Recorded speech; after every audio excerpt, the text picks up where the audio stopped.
Hi hello అందరికీ నమస్కారం అండి. Welcome to talks with me. మనము ఆర్థిక పరంగా అలాగే ఫైనాన్స్ పరంగా కొన్ని వీడియోలు అయితే చేస్తూ వచ్చాం కదండి. ఇప్పుడైతే 7,000 శాలరీ వచ్చేవాళ్ళు ఏ విధంగా బడ్జెట్ వేసుకోవచ్చు, అలాగే 10,000 శాలరీ వచ్చేవాళ్ళు ఏ విధంగా బడ్జెట్ వేసుకోవచ్చు, 15,000 శాలరీ వచ్చేవాళ్ళు ఏ విధంగా బడ్జెట్ వేసుకోవచ్చు, 20,000 శాలరీ వచ్చేవాళ్ళు ఏ విధంగా బడ్జెట్ వేసుకోవచ్చు, 25,000 శాలరీ వచ్చేవాళ్ళు ఏ విధంగా బడ్జెట్ వేసుకోవచ్చు అనేది ఆల్రెడీ చాలా వీడియోలో పోస్ట్ చేశాను కదా.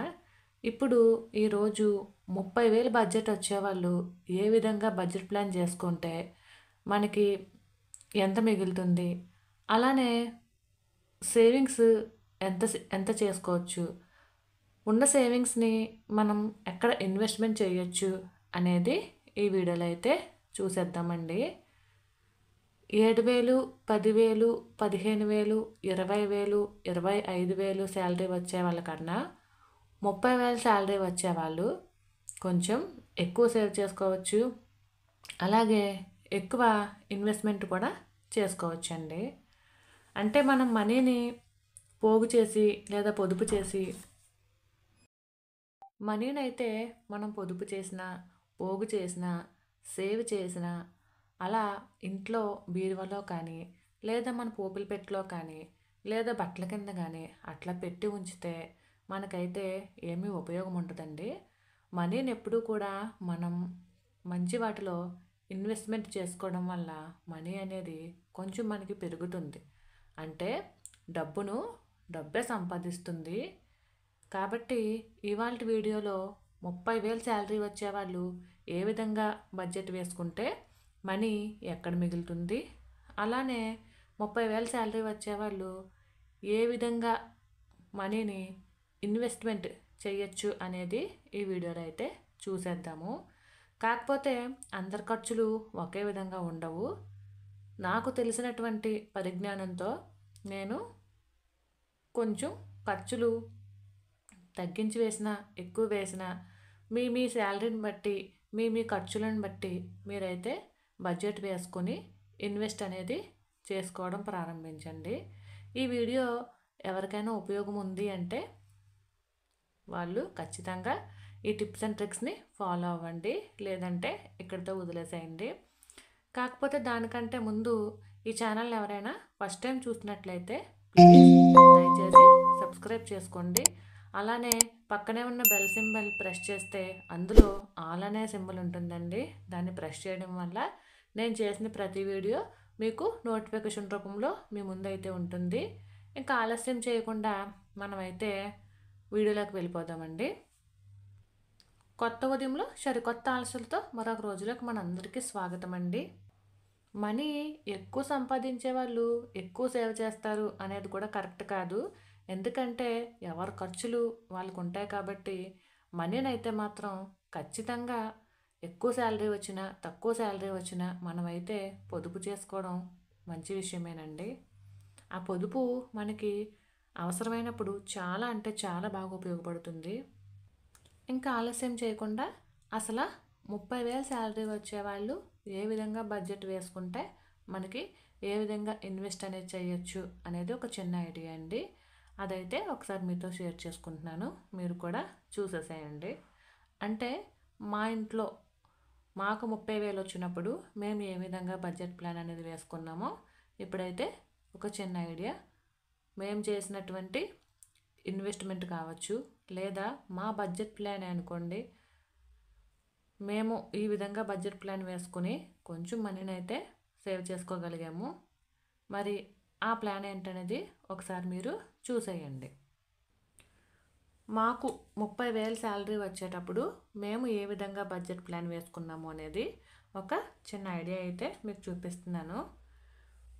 మాకు 30,000 బడ్జెట్ వచ్చినప్పుడు మేము వేసుకున్నటువంటి బడ్జెట్ ప్లాన్ అండి ఇది. ఇంటి ఖర్చు అంటే రెంట్ కావచ్చు, గ్రాసరీస్ కావచ్చు, వెజిటేబుల్స్ కావచ్చు, ఫ్రూట్స్ కావచ్చు, తర్వాత స్నాక్స్ కావచ్చు, ఇంతవరకు మాకు 15,000 అయితే అయ్యేది. ఇంటి ఖర్చు వచ్చి 15,000 వేసుకున్నామండి. అంటే ఇది మా పర్సనల్‌గా మేము ఫాలో అయినటువంటి మెథడ్ కాబట్టి నేను మీకు ఈ విధంగా అయితే చూపిస్తున్నాను. తర్వాత మేము నెలకి కంపల్సరీ ఒకసారి డిన్నర్‌కైతే వెళ్ళేవాళ్ళము. అప్పుడు 600 అయ్యేదండి నెలకి. నేను చెప్తూ ఉంటాను కదా! పిసినారితనం కాదు. మనం అవసరాలకన్నీ కూడా తగినట్టుగా ఖర్చు పెట్టుకుంటూ పొదుపు చేసుకోవాలి అని. అలానే మేమెప్పుడూ మా అవసరాలను ఎప్పుడూ కూడా మేము తక్కువ చేసుకోలేదండి. అన్నీ అవసరాలను తీర్చుకుంటూ పొదుపైతే చేసుకోవడం జరిగింది. ఇంటి ఖర్చులొచ్చి 15,000 కదా! అలాగే మేము నెలకొకసారి డిన్నర్‌కి వెళ్ళేవాళ్ళమండి. 600 అయ్యేది. అలానే ఎంటర్‌టైన్‌మెంట్ నెలకెప్పుడు కూడా ఒక 600 తీసి పక్కన పెట్టుకునేదాన్ని. అంటే ఏదైనా మంచి మూవీ వచ్చినప్పుడు వెళ్ళటం కానీ, లేదా ఎగ్జిబిషన్‌లు అవి పెడుతూ ఉంటారు కదా! అలాంటప్పుడు వెళ్ళటానికి ఉంటుందని, లేదా మనం అంటే ఇప్పుడు ఎలా చెప్పాలి? ఇప్పుడు ఏదైనా సడన్‌గా ఫంక్షన్ వచ్చింది. అలాంటప్పుడు వెళ్ళటానికి కానీ, ఇలా ఈ విధంగా అయితే ఎంటర్‌టైన్‌మెంట్ అని దాన్ని కూడా ఎంటర్‌టైన్‌మెంట్‌లోనే రాసేసుకున్నాను. 600 అయితే నెలకి తీసి పక్కన పెట్టేదాన్ని.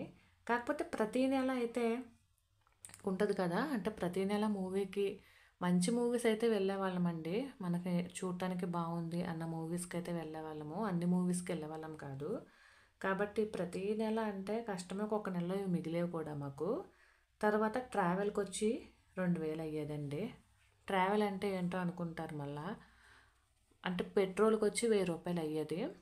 ఇంకొక రూ. 1,000 వచ్చి మేము మా అమ్మమ్మ వాళ్ళ ఇంటికి వెళ్ళినా, లేదంటే మా ఇంటికి వెళ్ళినా, మా అత్తయ్య వాళ్ళ ఇంటికెళ్ళినా, ఎవరింటికెళ్ళినా కూడా పెట్రోల్‌కని చెప్పేసి మేము ట్రావెల్ అని చెప్పేసి రాసుకున్నాను.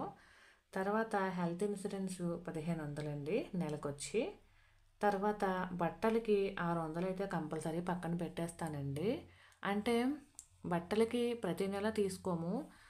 పెళ్లి రోజులు కావచ్చు, పుట్టినరోజులు కావచ్చు, లేదా మనకి సడన్‌గా ఏదైనా మన దగ్గర వాళ్ళ పెళ్ళిళ్ళు అవ్వచ్చు. అలాంటప్పుడు బట్టలు తీసుకోవాల్సి వస్తుంది కదా! అప్పుడు లేదా మనం పెట్టొచ్చు కదా! అంటే మనం ఇప్పుడు ఎవరైనా గృహప్రవేశం చేసుకుంటే మనం పెట్టుబడి పెట్టే బట్టలు కూడా ఉంటాయి. అలాంటప్పుడు మనీ కోసం ఇబ్బంది పడకుండా బట్టలకని చెప్పేసి నేనైతే తీసి పక్కన ఉంచేదాన్నండి. తర్వాత ఇప్పుడైతే ఇంటర్నెట్ 800 అండి. అప్పట్లో టీవీకి 150 200 ఇచ్చేదాన్ని. ఇప్పుడైతే ఇంటర్నెట్‌కి 800 ఏసాను. అప్పట్లో 150 200 ఇచ్చేదాన్ని. ఇందులో కూడా నాకైతే అప్పట్లో మిగిలేది. తర్వాత ఈఎంఐ అండి. ఈఎంఐ మనం వస్తువులు ఏమైనా తీసుకుంటూ ఉంటాం కదా!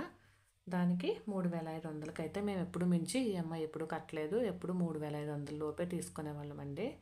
తర్వాత ఎక్స్ట్రా అంటే అత్యవసరానికి ఉంటాయని చెప్పేసి నెల నెల ఒక 1,500 అయితే పక్కన పెట్టేదాన్ని. తర్వాత స్కూల్ ఫీజు వచ్చి 1,500 నెలకి పక్కన పెట్టేదాన్ని. తర్వాత ఇన్వెస్ట్‌మెంట్ అంటే 2,000 అయితే మనకి ఇంతవరకు 28,000 అయిపోయేదండి. ఇంకా 2,000 మిగిలేది.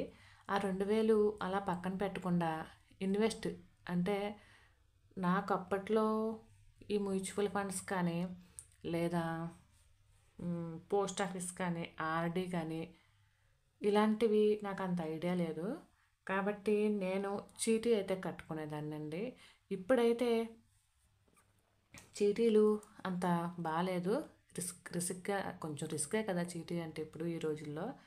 కాబట్టి ఈ రోజుల్లో ఎవరైనా ఈ బడ్జెట్ ప్లాన్ ఫాలో అవుదాము అనుకునేవారైతే మాత్రం ఖచ్చితంగా ఈ 2,000ని ఆర్‌డీలో కానీ, లేదంటే బ్యాంక్‌లో కానీ, పోస్ట్ ఆఫీస్‌లో కానీ, మ్యూచువల్ ఫండ్స్‌లో కానీ, మీకు లేదు ఇవన్నీ కాదు అనుకుంటే మీకు స్టాక్ మార్కెట్ బాగా తెలుసనుకోండి. స్టాక్ మార్కెట్‌లో కూడా పెట్టుకోవచ్చు. ఇలా ఇన్వెస్ట్‌మెంట్ అంటూ చేసుకోవాలండి.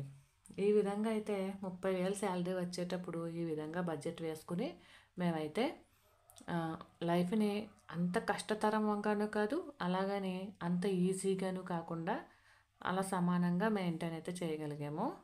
ఇందులో కూడా నేను చాలా వరకు మిగల్చడానికే ట్రై చేసేదాన్నండి. అంటే ఇంటి ఖర్చు. ఇందులో నేను ఇప్పటికీ మీకు చాలా సార్లు చాలా వీడియోలు చేసున్నాను. ఫ్రూట్స్‌లోనే కాదు, వెజిటబుల్స్‌లోనే కాదు, నాన్ వెజ్‌లోనే కాదు. ఇలా మనం ఎంత చేయగలిగితే అంత మిగల్చవచ్చు. డిన్నర్ అయితే మాత్రం మాకు ఖచ్చితంగా 550, 560 అలా అయ్యేది. అందుకని చెప్పేసి నేను ఇంకా దానికి 600 రౌండ్ ఫిగర్ వేసేసాను. అలాగే ఎంటర్టైన్మెంట్లో కూడా మిగిల్చేదాన్నండి. అంటే ప్రతిసారి మనం ప్రతి నెల మూవీస్కి వెళ్ళాలన్నా లేదా ప్రతి నెల ఎగ్జిబిషన్స్కి వెళ్ళాలన్నా అవ్వదు కదా. ఏదో ఒక్కొక్క నెల వెళ్తాము, ఒక్కొక్క నెల ఆ మనీ కూడా మిగిల్చేదాన్ని. తర్వాత ట్రావెల్ మనం ప్రతిసారి అంటే 1000 రూపాయలు అయితే పెట్రోల్ కంపల్సరీ మా హస్బెండ్ ఆఫీస్కి వెళ్ళినప్పుడు అవుతుంది. ఇంకొక 1000 రూపాయలు అయితే ప్రతి నెల అమ్మ వాళ్ళ ఇంటికి కానీ అమ్మమ్మ వాళ్ళ ఇంటికి కానీ వెళ్ళాం కదా, ఆ 1000 కూడా ఒక్కొక్కసారి పక్కనే పెట్టేదాన్ని.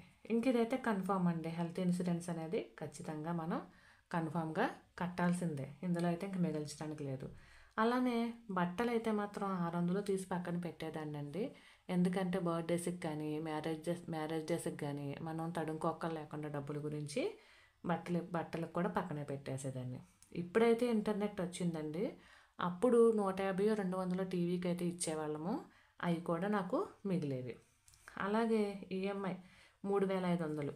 అంటే ఇప్పుడైతే ఈఎంఐలు అప్పట్లో కొంచెం అంటే ఇప్పుడు ఎవరి దగ్గరైనా అప్పు తీసుకోవటం లేదా మన పెద్దవాళ్ళు వ్యవసాయానికి కావచ్చు లేదంటే వ్యాపారానికి కావచ్చు ఏదైనా పెట్టుబడికి అప్పు తీసుకుంటారు కదా, దానికి కట్టడానికి చెప్పి అప్పట్లో ఆ విధంగా ప్లాన్ అయితే అప్పుడంటే మరీ 10 సంవత్సరాల క్రితమో 15 సంవత్సరాల క్రితమో కాదులేండి, మినిమం ఒక 6-7 సంవత్సరాల క్రితం అనుకోవచ్చు.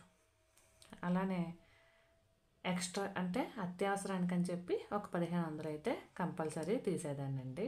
ఇది కూడా ఒక్కొక్క నెలలో అత్యవసరం అంటే ఏదైనా వస్తువు పోయినా, బైక్ రిపేర్ వచ్చినా, ఫ్యాన్ పోయినా ఇట్లా ఉంటాయి కదా, దీనికని చెప్పి తీసేదాన్ని. కానీ ప్రతి నెలలో ఏ వస్తువులు గట్ట పోవడం గట్ట ఉంటుంది కాబట్టి ఒక్కొక్క నెల అవి కూడా అందులో కూడా మిగిల్చేదాన్ని. ఇదైతే మిగిల్చడానికి కుదరదండి. స్కూల్ ఫీజు మనం కట్టాల్సిందే. అలాగే ఇన్వెస్ట్మెంట్ అంటే అప్పట్లో నేను చీటీకి కట్టేదాన్ని అని చెప్పాను కాబట్టి ఇది కూడా కంపల్సరీ కట్టాల్సిందేనండి. ఈ చీటీ కట్టడం వల్ల 10 నెలలకి నాకు 20,000 ఉండేవి. అలానే ఇందులో ఎక్కడైనా మిగిల్చడం వల్ల ఒక 5,000 అయితే ఈజీగా మిగిలేవండి. సంవత్సరానికి ఎంత లేదన్నా ఒక్క రూపాయి కూడా సంపాదించట్లేదు అని అనుకోకుండా ఒక 28 నుండి 30,000 వరకు ఈజీగా నేనైతే సేవ్ చేయగలిగేదానండి ఈ మెథడ్ ఫాలో అవ్వడం వల్ల. ఇది మీ ఎవరికైనా యూజ్ అవుతుంది అనుకుంటే మీరు కూడా ఫాలో అవ్వచ్చండి. లేదు అంటే ఇక్కడితో వదిలేయండి. మరైతే ఈ ఐడియా మీకు ఎలా ఉంది అనేది నాకు కామెంట్ రూపంలో తెలియజేయండి. మరైతే ఇదేనండి వాళ్ళ వీడియో. మీ అందరికీ అర్థమయ్యేటట్టే చెప్పాను అని అనుకుంటున్నాను. మరైతే ఇదేనండి వాళ్ళ వీడియో. మీకు కనుక ఈ వీడియో నచ్చినట్లయితే దయచేసి ఈ ఛానల్ని సబ్స్క్రైబ్ చేసుకోండి. అలానే చిన్న లైక్ ఇవ్వండి. అలాగే మీ సజెషన్స్ని కామెంట్ రూపంలో తెలియజేయండి. మరైతే ఉంటానండి. Thank you for watching. Bye.